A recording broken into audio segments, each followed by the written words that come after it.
na mopanzi na ngai à droite na ngai Jupes Temwe, José Temwe, journaliste mais analyste indépendant. Boni mwana mboka. Bote ndeko José, merci na occasion possible surtout les cadeaux participer na émission na yo pour na échanger na ba téléspectateurs na yo na émission na yo sakola to eba ndenge nini makambo ngezoleka. Merci beaucoup bandeko balandi lelo tokobeta masolo eyike na o etali nanu état de droit ndenge tolakaki tokobeta solo état de droit na kati état de droit maître Delattre pour expliquer biso ba droit na ba devoir oyo peuple azali na yango na kati ya eloko babengi état de droit pour biso peuple toyebika mingi tozana état de droit ba état de droit ngo nzoka nezala rappel na ba droit na ba devoir oyo sengeli bato bakokana ko répondre na yango malamu tokoloba lisusu likambu oyo tali demande ya liberté provisoire ya ndeko Vital Kamerhe oyo bakende ko sala kuna na cour de cassation ezali rejeté bon to likambo likolo elongo na ba invité na biso to me rappelle ko lobela likambu oyo etali prestation ya serment ba magistrat ni prêter serment hier liboso chef de l'état Félix Antoine Tshisekedi Tshilombo pe lisusu boye ba ko na kati ya émission ya bino mokolo mwalelo bokola na ndenge nini ministre des Affaires coutumières Erol Michel Mvunzi pour na attribution na ye azalaka susu na charge ya ba peuple autochtone ba pygmée ajiraka bango lisusu abani déjà ba contact pour na koyeba ndenge nini ya kotia kimia kuna na province ya Tanganyika bipai wapi ba bantu ba pygmée bazana kati ya kobunda pe kobomana bokotala yango réaction ya président ya ordre national et ba médecin pour la ville province de Kinshasa par rapport à la situation oyo ba médecin non payé bazali ko vivre ye akwa ko garder qui mettait à sala qui après ça moi point de vue na bokolanga on a kati ya émission kasi pe lisusu likambo ezali ko intéresser biso makasi ezali nde ba déclaration ya mwana mboka Basile Olongo Pongo alobi que élection na mboka RDC pour Salema ti 2030 na tango wana neto ko fongola téléphone pour te boka na ko réagir kasi to allez ko informer bino directement boba que juste après émission na biso ngonga 17h30 spécial bakino balobi a na donja business bokolanda ndenge mwana mboka Paul Tosua ayambaki ndeko Basile bipa ba betaki masolo pona ba déclaration na yo wana que non élection pour Salema na RDC ti 2030 ndé élection ekozala voilà. Tokotana numbala moko na ozali sujet na biso liboso maître Delattre ozali juriste de formation mais quand on peut expliquer biso na nos fondements il y a état de droit par rapport à la compréhension ba kumso bazala. Merci beaucoup pour la motuna wana toyebiete bana mokonzi mboka zwaki pouvoir alobaki ye ayena makambo etali état de droit. Mais mingi ozomona tozo utiliser ka kombi ya droit état de droit il faut tomber tout nana tant bazo ba état de droit mutuna liboso za est-ce que toza na état pour parler d'un état de droit il faut d'abord avoir un état est-ce que toza na état oui toza na état ezali so pona ko wa qu'est-ce que na droit na état wana est-ce que droit ezali il faut total est-ce que texte ezali ba texte ezali ou ils ont réglementé vie dans la société ou dans la état na biso parce que ba texte bien sûr ba tout solo la droit monsieur non écrit droit monsieur écrit mais biso toujours la mingi loi le droit écrit les textes do mibeko est-ce que tozana mibeko na kati ya mboka oui tozana mibeko deuxième chose mais troisième chose pour tout le monde que tozana kati ya état de droit et dans la application sur quoi ba texte wana état ezali mibeko ezali. Troisième chose, est-ce que tu dois appliquer mibeko wana potolo ba que toza na kati ya état de droit. Donc fondement penza makasi lo bazali ko sala ya mwana ke état de droit. Toza na état oui, ba texte pe ezali. Est-ce que tu appliques ba texte yango?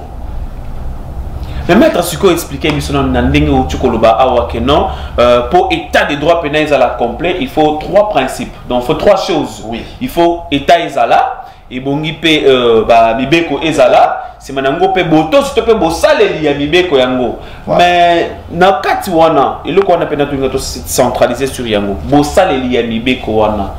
Est-ce que ezali quand même réparti kaka na classe moko boyende sengeli et ça les lamibe ko wana po baloba qui réellement état de droit ezali ko exister na sepeli na mutuna wana parce que mingi peuple congolais a na distraction to azo bossa na eloko moko tant bazo loba état de droit mingi peuple azo mona kaka ba droit na ye mais azo bossa na kiye pe azana ba devoir na kati ya état de droit. Na besoin exemple. Au monde awa, soit bato balingi ba marché. Balobi la constitution dispose en son article 26 la liberté. Oui, mais comment les bongo des manifestations, l'article 26 de la constitution. Oui, la liberté, c'est un droit reconnu par la constitution. C'est un droit. Tout Congolais est libre. C'est un droit. Deuxième chose, l'article je crois 36. Le travail est un droit. Il y a un droit à biso, congolais. Mais ce qui toque un article, je crois 48p, balobi, l'accès à l'énergie électrique et à l'eau potable est un droit. Bien que cela est fixé, les conditions sont fixées par une loi organique. N'est-ce pas, comment avoir droit, n'est-ce pas, comment jouir de ces droits-là. Il y a des obligations qu'il faudrait répondre. Maintenant, voilà, tout le monde qui a droit. Mais les Congolais aussi ont ses devoirs. Devoir avant de mettre Congolais sur le devoir. Nous avons un exemple, mon article 65 de la Constitution. Permettre na formula. Oui. Voilà, tous article 65. Au comment on va lobby boy. Pour mingi aujourd'hui article 64. On a un politicien. Oui, on est trop article 64. Ce qui est dans la politique. Voilà, mais article 65 va le remonter. Pour bazo ba peuple ne ba 64. Voilà, article 65 de l'Obiboye. Tout Congolais est tenu. Voilà, ça la cadre ya ba devoir maintenant. Donc à part ba droit, pour zanango, tous appels là-bas, ba devoir. OK. Tout Congolais est tenu de remplir ses obligations vis-à-vis de l'État. À continuer le Bénin. Il a en outre le devoir, pas seulement le droit, il a en outre le devoir de s'acquitter de ses impôts et taxes. On a déjà parmi les devoirs. Devoir. Tout le blagos ou bien. Tous un exemple, par exemple, tu fous la rabanda. Oui. Est-ce que vous avez dans mon bec comment Colombie qu'il faut prélever impôt sur les revenus locatifs? Bon, comment on concentre dans la barrière ce sont des citoyens congolais. Vous avez un devoir. Est-ce que tu fous impôt sur les revenus locatifs? Combien tu fous et ça devoir, il y a tout Congolais. Est-ce que tu fous normalement la facture, il y a maï, il y a courant? Parmi les devoirs. Parmi les devoirs. Ça, ce sont des devoirs. Tous les autres état de droit. Soit tu es vraiment état de droit dans l'état de droit. Combien de minutes tu as au temps? Combien? Mais sous ce clignotant les athées, au Kangayo, triangle car la signalisation to tchara na moto kaso zwe moi panne limisa triangle tchawana pour batulusu bazoya babonaka so que zangi eza contravention donc il faut ba norme nyo ça la il faut ezala pina réserve il faut ezala na mupepe ezate que nazala ngombe ya kotoboka te il faut ezala na mupepe mais ezate mais ce que ezate c'est que ezate contravention dans la mission il tourne tout le état de droit. Ça signifie quoi? Mutu na mutu place azali azana ba droit na oui qui lui sont reconnus. Mais il y a des devoirs envers l'État. Ça, c'est d'une part. Tous les éléments sous mais chef de l'État, tout gouvernement, bah, ça a besoin des moyens financiers pour permettre de mettre en exécution politique. Yamboka. Bon, au niveau de ton balabala, botonga boy, c'est un bon. C'est un monsolo. Mais monsolo ne pas mais pas un peuple. Mais surtout là, nous madame c'est que devoir le peuple les gens le roi mais bon faut avoir impôt on va devoir tous pays ali au c'est que le peuple paye à la admis libéraliser que non ngapi en tant que congolais on a devoir ya boy to bandi na wana oui devoir na ya ko futa ka mpa pour oh budget ça autant mais pour budget on est là et mata mais il faut bien surtout foutre avant pas quoi on a des citoyens congolais on a trouvé catholique ngana za congolais pour na foutre avant pas et ça devoir mais ce que vous boy en vous on a qu'on a droit na biso mon boss a devoir on a tous en état de droit mais toi si ma molo ba congolais ba se plana bon ce qui va se peliter c'est que tout l'état de droit tous on Voilà mboka JPS pona yo na ndenge banalise maramutu nani maître de la trauti kolobela wa est-ce que selon ba devoir au peuple paix azali na ngo pona koluka côté en place pour état de droit à la complet. Moi je crois que maître de l'âtre a raison, il a expliqué yango. Il fallait qu'il na répondre à moi anecdote moko anecdote. On a les canaux, on dit état de droit, on peut comme la vision combien la caisse de l'État après état de droit. C'est comme si la population a une appréhension, il y a mot on a état de droit. État de droit est comme mambo la caisse de l'État. Mais état de droit est allé le col là-bas, mesure, principe, pour un exemple, ce bakangi mutua iba kimbon. À côté na boloko et que abimisi mbongo wana. Et ça un plus pour l'État. Donc population, moi je crois que les ababiloko ils allaient ko senga ba leader d'opinion ba expliquer ka ba na télévision au lieu ko kotaka na ba débat aux amis kolo za tina le peuple faut comprendre l'état des droits et nini ndenge mettre expliquer ba droit na ba devoir na yo peut futaka pas ko l'état so za besoin boke bonga futa pas ko l'état pour mboka et développer mais yo so futa pas ko l'état te mais ozo zela ka l'état salela yo. C'est ça le problème. Moi je crois que selon petit peuple l'état des droits au Kanga ba mi bien. Ah oui, appréhension il y a mots, il y a concept, ils sont très mal vus. Na beaucoup de populations, tant que tu as comme que état de droit en paix combien après. C'est balgi bacha ba garde fou bacha ba mesure moko en place pour na komeka okanga ba miyibi ba malversation financière bon ezolungwa na caisse de l'état ezokendaka na maboko ba utiliser ndenge ba dossier belé sans même appel d'offre le pôle réseau ça na ville province ya Kinshasa na gouvernorat les ba makambo c'est belé. Est-ce que yo en tant que journaliste puis analyste indépendant au monité que est nécessaire pas important makasi gouvernement na ça la campagne de sensibilisation sur ce dossier ici à état de droit. Voilà pourquoi on a dit qu'il faut même des leaders d'opinion expliquer à la population comprendre c'est quoi l'état des droits, c'est quoi les droits, c'est quoi les devoirs. Oh, population il faut y aller pour ça les lamboka. Sinon tu vas tourner population comprendre l'état des droits c'est la bakanga. Et va quand n'importe qui parce que les lois va même ceux qui bakandi qui proche il y a chef de l'État donc quand n'importe qui chef d'État quand il appelle Tali qui naie attendez-moi si naie pe bakangi ba to ba ozo ngaka na angle wana non mais tout ça peine à devoir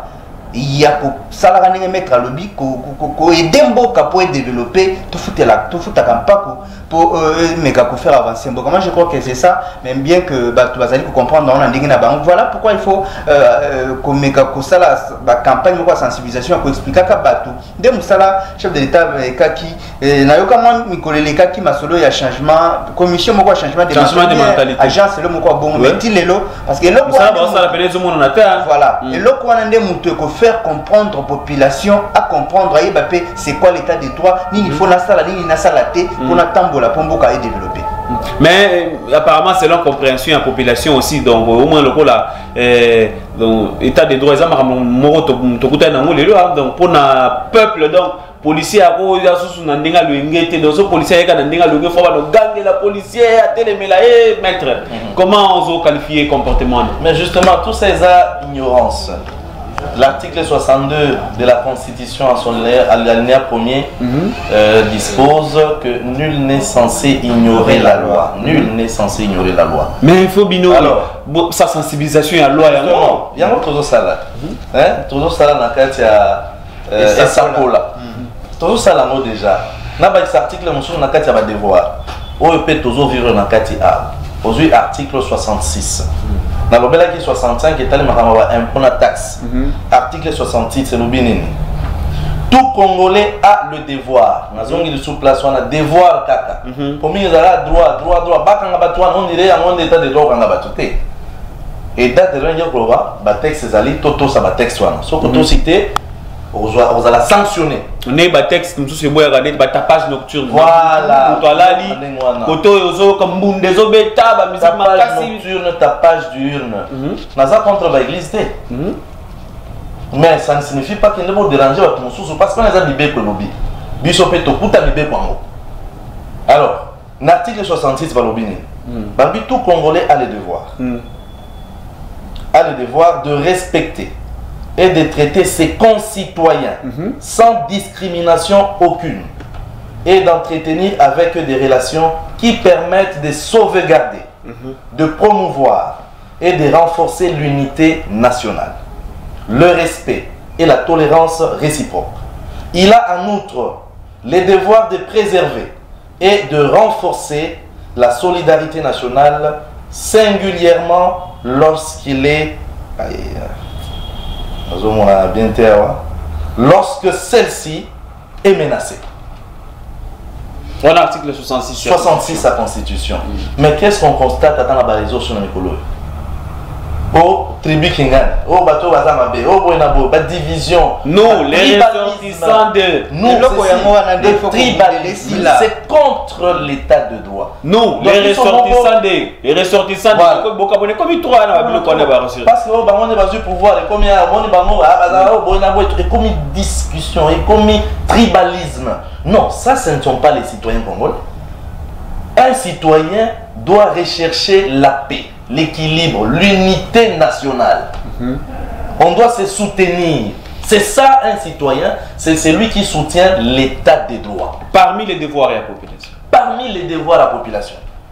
Mais autres hommes, ils ont l'état des droits, donc, ndenge bazokanga moto yo te bazolandela ye te o c'est que ça état de droit mais yo zo sala ifuma kambo yo il faut ça ba devoir na yo zo respecter yango so ko zo respecter yango wana ni beta ngai naza na kati état de droit nazo sala yango ngai pe na kosenga ke ba respecter pe ba droit nanga ngai pe nazo sala ba devoir.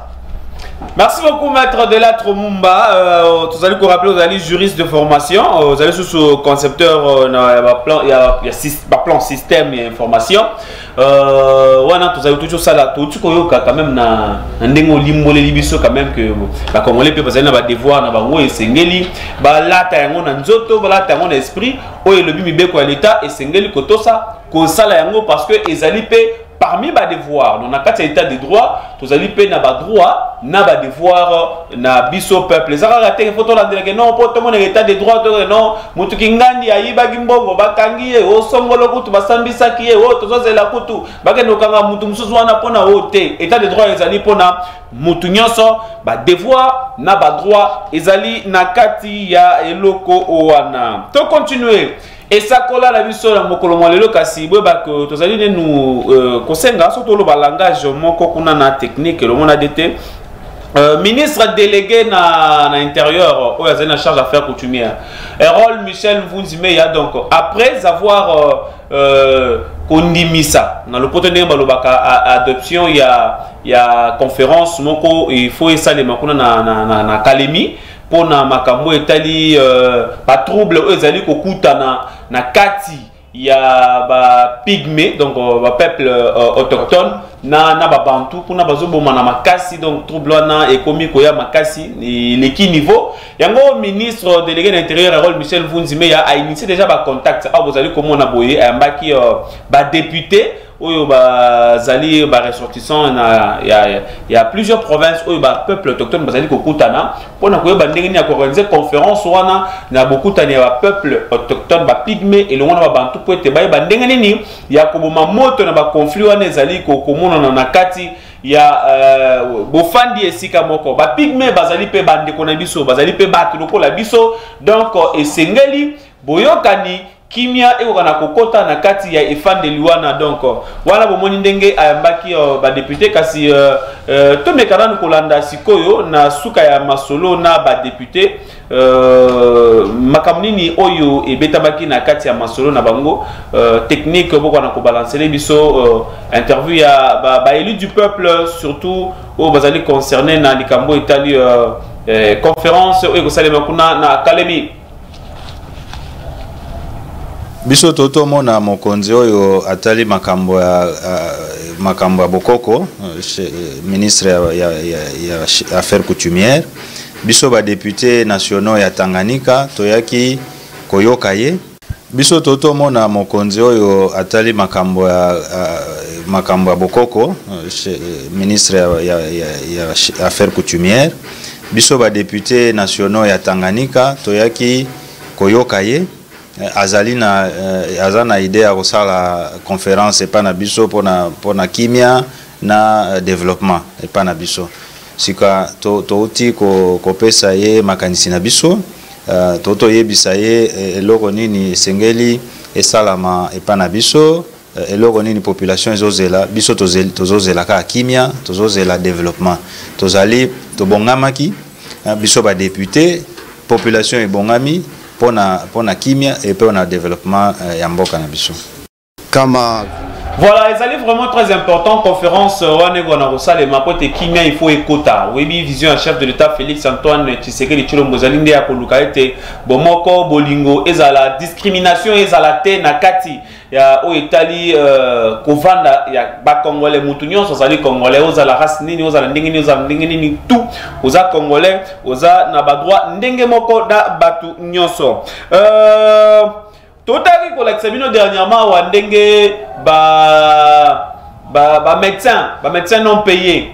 Il y a ville province ya Kinshasa ndenge bakende ko sala ba sitting na bango liboso ya ministère de santé vous avez ko revendiquer que ba futaki bango te bazo futa mate malgré ba instruction au chef de l'état c'est là qu'on peut ça par-ci par là mais dossier na bango zaleka ka résolu te tozo ki baku ya ko kutana na président provincial, il y a ordre national à bas médecin, docteur Elvis Boula.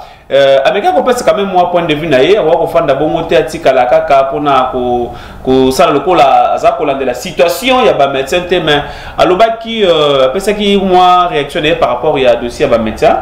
Technique ceux qui tous ont même dans le langage moko to me Rolanda Elvis Boula wazali président et ordre national à bas médecin pour la ville province à Kinshasa. Voilà, wana élément bazali na kati ya kobongisa la biso yango mais tozo ngana noa ndeko JPS mwana mboka Vital Kamerhe singaki liberté provisoire ba PC ya moté pour ça la boni et sikoyo ozali kozwa likambo ndenge nini. Moi je crois que d'abord intergestion il y a appel oyo mwana mboka Vital Kamerhe amikaki na kosala na cour de cassation et ça droit moko ordinaire mais et loko ya koyeba na kati wana ezali que tozali ko comprendre te bien bazali ko comprendre te parce que na loki kutu batu ya UNC bazali ko prévoir marche moko les 7 pour na ko senga libération ya mwana les 7 wana nde audience n'est pas allé prévu quoi. Oui, audience monsieur ezali prévu jour wana mais moi je crois que il faut batu bayeba ko comprendre pourquoi bazali kosenga liberté provisoire et puis bazali koboya yango ce n'est pas aussi hasard ezali na je crois tout un juriste na plateau comme ka ko énumérer ba point oyo et ça la kaete il faut bandi matote liberté provisoire. Moi je crois que le dossier oyo ya mwana mboka Vital Kamerhe ezali beaucoup plus pour na ba avocat ba juge et tout ça donc il faut bangonde Banako expliquer, mais ce qui est sûr, qui doit prendre en déjà liberté, je crois que c'est la 7e ou 8e fois à Otikoboya, mais ils allaient peut-être un balai à la cour de cassation au Baroui, liberté provisoire. Donc, désolé. Mais moi, Namboka, de l'être maître, expliquez Bissonan vraiment, dossier où il y a. Pourquoi Bazo va couper ça Vital Kamerhe liberté provisoire? Est-ce que Koki Manez allait à Kobang? Non. Liberté provisoire, il y a plusieurs motifs, il faut voir ça. Premier élément, est-ce que d'abord l'adresse est douteuse? Ce bataille qui adresse les douteuses, il y a liberté provisoire. Pourquoi qui m'a évité placer pour que le coup taille. Donc on a dossier. Deuxième chose, on a évité ceux qui ont l'adresse douteuse. Deuxième élément, ceux qui ont craindre fuite. Bako qui s'appelle Bako Boy après copé sur liberté provisoire. Est-ce que fuite ya mwana mboka le roi Vital Kamerhe ezali penza Bako banga kia kokima vraiment. Na évité. Troisième élément, Si les faits pour lesquels vous êtes poursuivis sont condamnables au-delà, je crois, de 5 ans, Bakoti Kayote. Au-delà de 5 ans. Bakoti Kayote. Si les faits sont graves, Bakoti Kayote va garder au kaka. Donc, il y a la mort par élément. Il y a la mort par élément, bazo garder au kaka. Mais les juristes, avocat, avocat, c'est la ramsala naïe. Ça signifie que il faut tenter caca, il faut ça la caca meka. Il faut négocier un meka. Est-ce que vous pouvez ça client n'a liberté provisoire? Ah, meka ça. Mais en tant qu'avocat, ceux qui peinent les alliés au-delà de 5 ans. L'obligation, l'avocat, c'est qu'il n'a pas l'obligation des résultats, mais il n'a que l'obligation des moyens. Ah, ok. Il y a représenté par moyen. Ce qui est ézuité. C'est un problème. Mais au foot, honoraire. Voilà, je pense que les moins lumière, le peuple congolais va comprendre pourquoi la liberté provisoire en moins en boka vital azali ko senga bango bazali ko boya boya parce que peine bakatela qui est déjà au-delà de 5 ans. C'est le maître avocat, il est au-delà de 5 ans, on a fait PAPC, il y a adresse naïe, mais je crois adresse, oui. Oui, adresse naïe, tout l'anda qui vient surtout négalement en boka vital caméra à Sambaki, il y a qui adresse, éviter ceux qui jugent. La Cour de cassation va penser qu'ils allaient pour 3 faits au maître au très très important. Oui, c'est la population. Peut-être la population a joué bangoté. Je crois qu'à travers l'émission de Sakola, tu vas comprendre qu'ils allaient faire d'abord plus ils allaient ceux qui mutu peine au bakatela qui est au-delà de 5 ans, ils allaient pas payer son liberté provisoire. Pas payer liberté provisoire. Ils allaient peut-être faire un lobby adresse ceux qui allaient douteuses. Mais Kokima, je ne crois pas que mon avocat le vital caméra pour Kokima. Mais tous autres qui la justice aïe banakosala. Ok, ceux qui technique, vas-aller prêt, va retirer le biseau réaction, oui, vas-aller que c'est un biseau qu'on a continuer. Dossier oyo, tous allez kobanda kalamingite, ils allaient des dossiers au Italie. Prestation il y a serment il y a juge moi namboka jupes juge va prêter qui serment mon colo mon lobby voilà tous on a la technique bah tu as une réaction à docteur Elvis Boula ou azali président il y a ordre national médecin pour la ville province à Kinshasa a réalisé qui par rapport il y a état il y a ba médecin na yo bazali au bala ko futa maté technique ceux toujours ça m'intéresse au plus haut point monsieur le journaliste. Ça ne peut que m'intéresser au plus haut point. Vous savez, aujourd'hui, on parle de l'ordre national des médecins. Mais plus de 70% de ces médecins résident dans la ville province de Kinshasa. Donc, je gère la quasi-totalité des médecins de la République démocratique du Congo. Et s'il y a un problème qui concerne cette classe, je dois être en avant-plan pour comprendre les méandres, pour proposer des pistes et des solutions. Et donc, toutes ces revendications m'ont intéressé parce que ce sont mes administrations qui sont dans la rue. Ce sont mes administrés qui sont impayés. Ce sont mes administrés qui sont clochardisés. Ce sont mes administrés qui croupissent dans la misère. Et je suis concerné au plus haut point. Et nous avons proposé des pistes et des solutions auprès des décideurs pour que, finalement, qu'on ne voit pas les médecins tout le temps dans la rue. Avant que les médecins ne soient satisfaits, il faut qu'ils revendiquent dans la rue. Cette façon de faire, nous condamnons ça avec beaucoup de vigueur.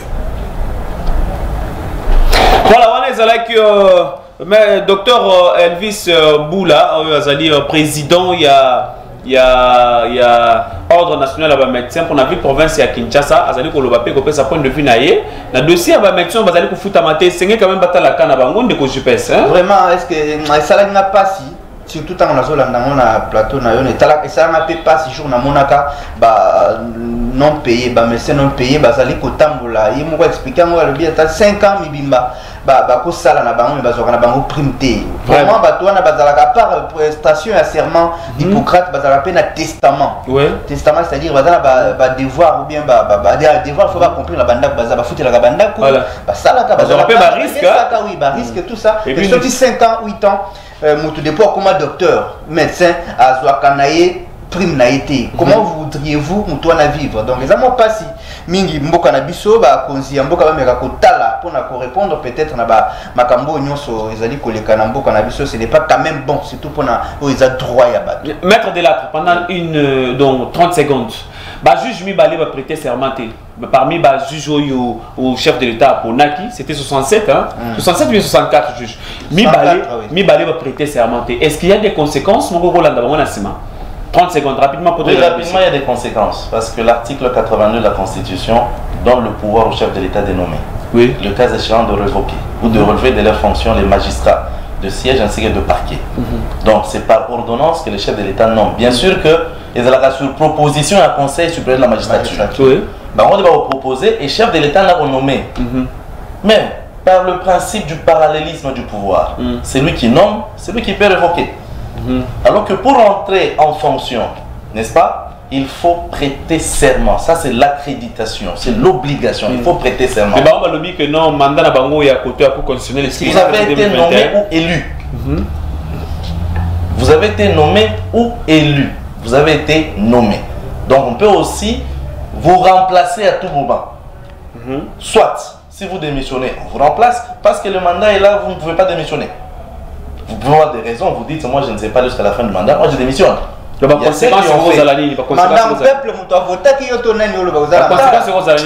conséquence c'est que ça c'est comme, je peux dire, une démission d'office. Puisque déjà les autres qui ont... Est-ce que le chef de l'État a une mesure Moussoussou?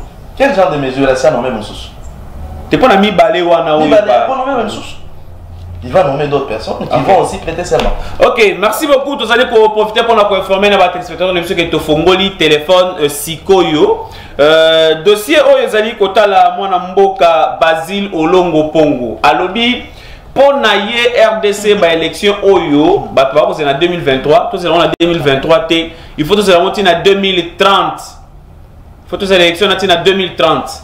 Ah, on a plateau, tous on a juriste, tous on a analyste, journaliste, tous on a débat, on a ensemble, nabino, bon, on a kobenga pour te participer, na likanisi au moins na mboka ndeko Basile asili kopesa, ndeko jupes, oyambi ndengeni ni maloba mwana mboka Basile, élection, il y a RDC 2030 tous là, Félix ça la zalaka. Vraiment, Nazalaki surpris, je ne crois pas que Maloba Oyo et Bimina Monoko ya honorable ndeko Basile et Zalapé,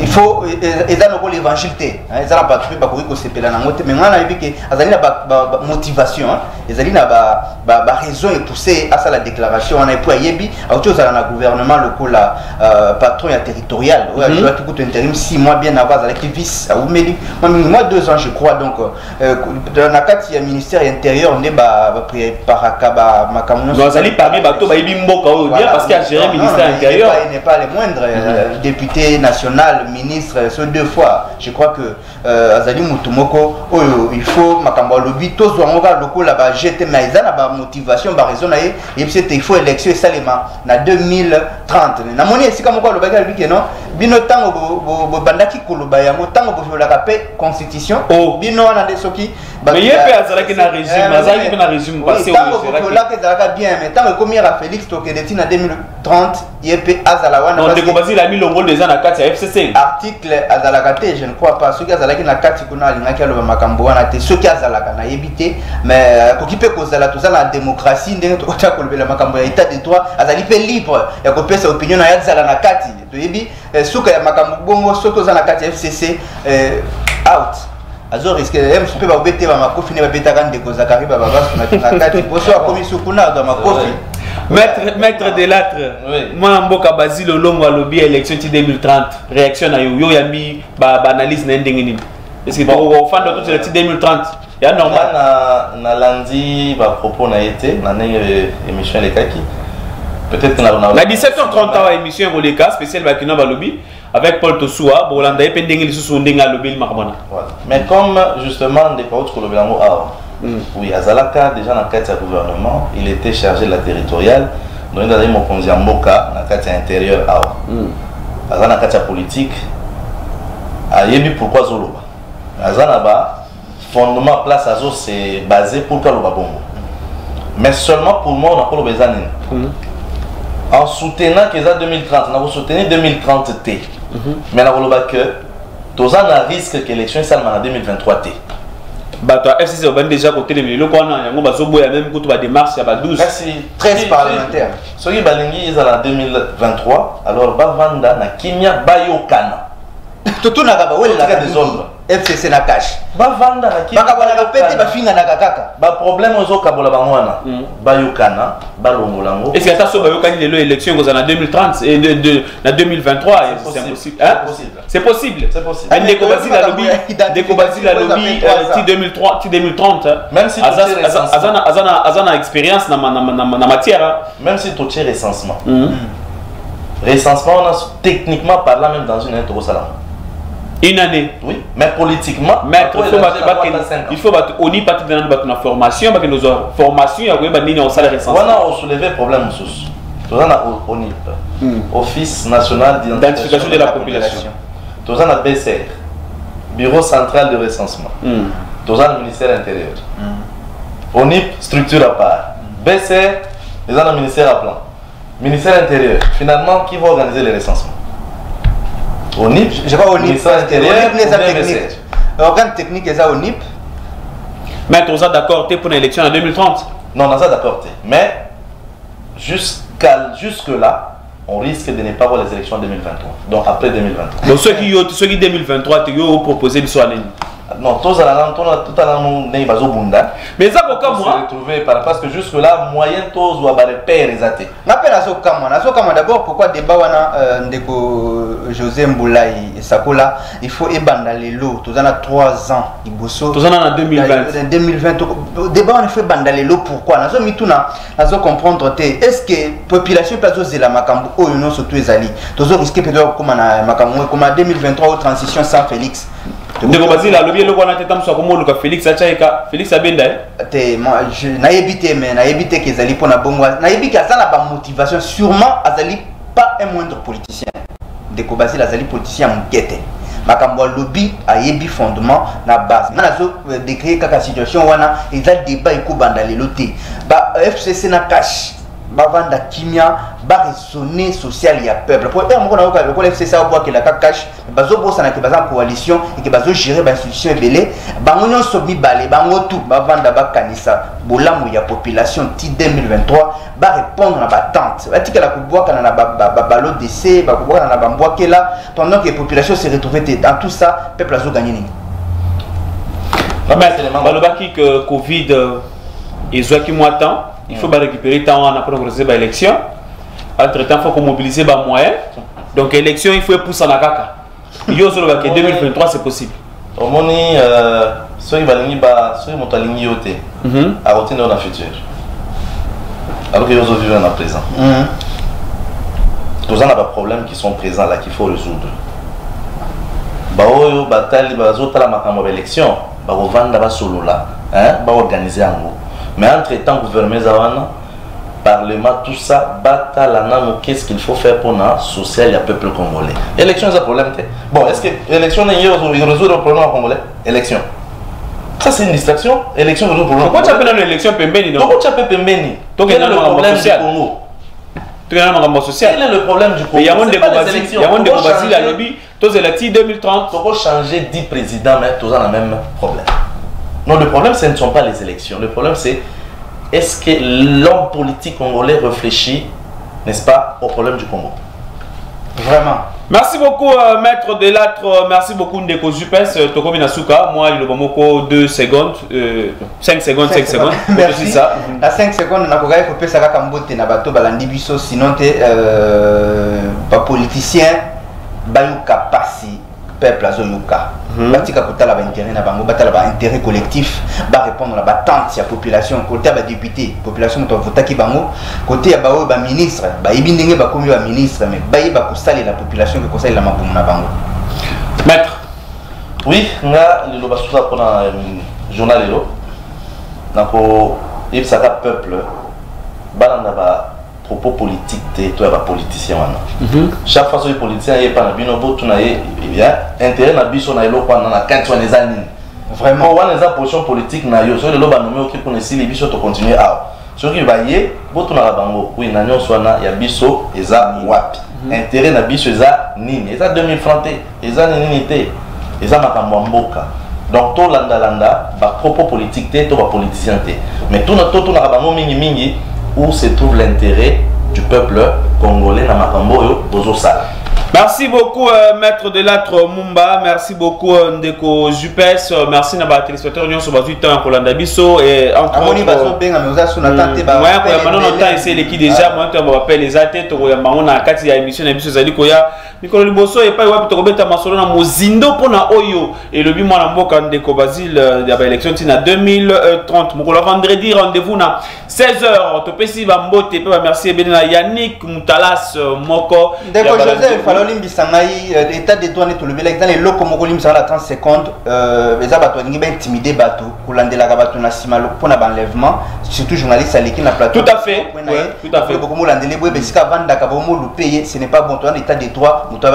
Merci beaucoup Ndeko Jupes pour na koloba eloko wana za ko profiter pour na ko annoncer ngo que non na baza dossier ngo pele ngato le belango mais to tiango pembeni la dossier ya Congo Airways banda to komi ko le bela likambo dossier ya Congo Airways na Transco ba komi ko luka ko filer biso to mona kibino pe to yebi tout le monde qui vient peut te dire comment ndenge bokomi ko kolandela biso mais boye ba que ça na état de droit ko bangi sa biso na eloko te biso to sala musala biso ya komona pe ko dénoncer ndenge to ko dénoncer ngo boye ah bo ba déjà ko landela boya ki na quartier na ndako tout le monde qui bino bokomo landa biso boye ba so to sala ka wapi to kinda wapi to sala ka so ndenge nini tout le monde qui bino déjà mais bo bangi sa biso te po état de droit zali ko sala musala na yango yani saisir jet déjà na UNPC ba continue biso tout baza déjà koyoka pona koyeba que non to sala déjà ba victime ba menace par-ci par-là pona koyeba ndenge nini ya ko protéger musala to ko sala na technique DT verdict merci Belé merci na Clément Mianda merci na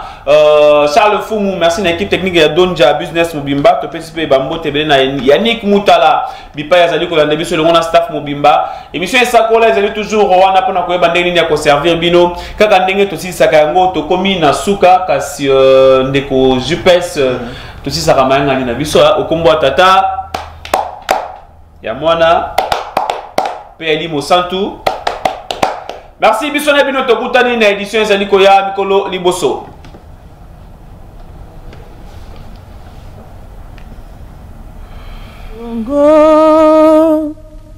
Kongo nde mboka ngo mokengeli koi mboka ngo mokengeli léopard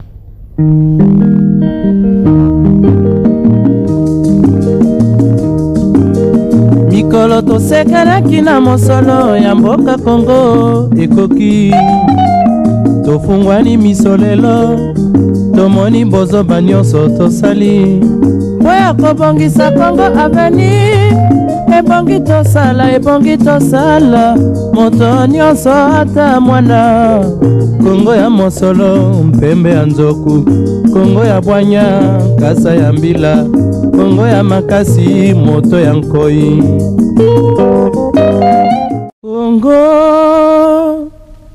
Kongo nde mboka ngo mokengeli koi mboka ngo mokengeli léopard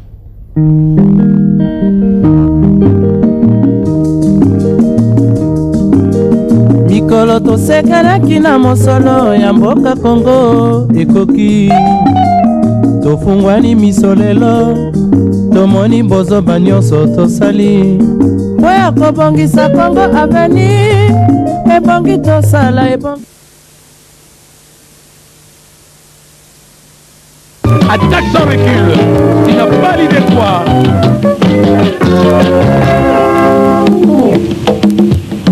Quelque chose de pamba, qui m'a aussi pamba.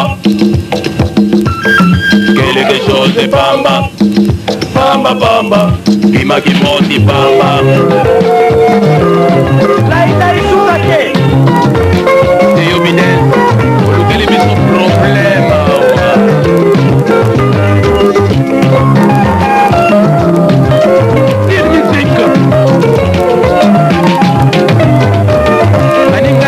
Boyokalisa bongo nene mwachanga jaja babenga ngadiete asali soni nabiso ya bato soni te mwachanga Ngadia aboti mwana mobali elongi ya kwata mambau ayeyo kaka ye voisin manga uwe toke kokutana na musala tokomi na kweya balabala na biso mwana na ngai amoni biso papa ayambi mambau oyebise na ngai oyosinye ya bolingoto ya likose mwasi oyo namoni ezali sonye asande ya komiso akomi komele esandi na kati ya wete akomi komele esandi akomi koteka ayendi biso mataka na kati ya wete aumeli lisusu te aswi mokumba aboti mwana mibale elongi ya dirige wete mwanango ya mobale elongi ya nyamunyamu mwasi oyo namoni masumu eleki nakindi ya sambela aumeli lisusu te aswi mokumba aboti mwana mizabe elongi ya paster mwanango ya mobale elongi ya mwanangele Roger Mwanangere, José Bidoda. Mais pas si on a comprendre bangote. Pas sûr baso la daka biloko matoi minene lokola bitonga ya wenze. Hein? Vraiment, na ko qualifier ndenge nini? Azali tona beja. Ce n'est pas possible. Mangba wo moni ndenge nini pona mwasi oyo. mwasi wana iloko cha kusala elewa kitumba mujili marukoso akoki kukumba zamela victoire sa motorisation na maula ilai kumba omoni ndeni na mwasi wana maula ilai makabulubi na yopya mengajaja Antonio antuka mwasi na yoti na kambali makabwazari telebe babe azali mwasi mabe bona ide na ngana moni wato mambo etoka tongi mboka kuna ayebisa ebaba noko na ena bakoko na ye akotonga lisusu libala te etoka ye na ndako awe baba para na ye nakokiko yamba ye lisusu te aza kotuni baba mongira nakokalibia eto na beta apela takopela Alors, soki na kotani na Roger Mwanangere na nzela loba tambolaka na makolo soki kaka na likolo tokutana face à face mokolo kokitawa bakotuna ye mais oye santi na fikiri ndenge nini soka dernier de matutu nasirleri wana kulela Sid Musique Maxime Katassa landisa biso kitoko. Est-ce que vous voulez vous tous? Qu'est-ce que vous voulez vous tous?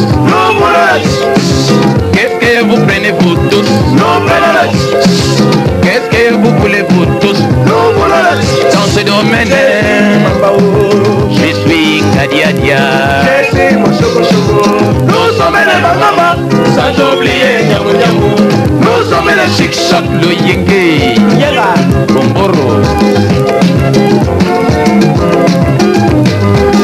Maninga basi basi basi basi. Asi solo bandoki babeti maele leki mobali koyela puta monene. Maninga basi basi basi basi. Asi solo bandoki babeti maele leki mobali koyela puta monene. Obala mwasi yanga jaja e. Quelque chose de papa, papa papa, kima kimosi papa. Obala mwasi ya manga uwe. Quelque chose de papa, papa papa, kima kimosi papa. Obala oh chacho chacho chacho. Quelque chose de papa, papa papa, kima kimosi papa. Obala Chantal Machosie.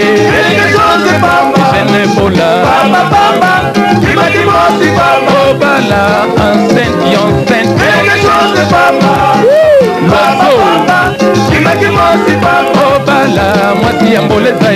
Quelque chose de papa, Iko Tanzambi. papa papa.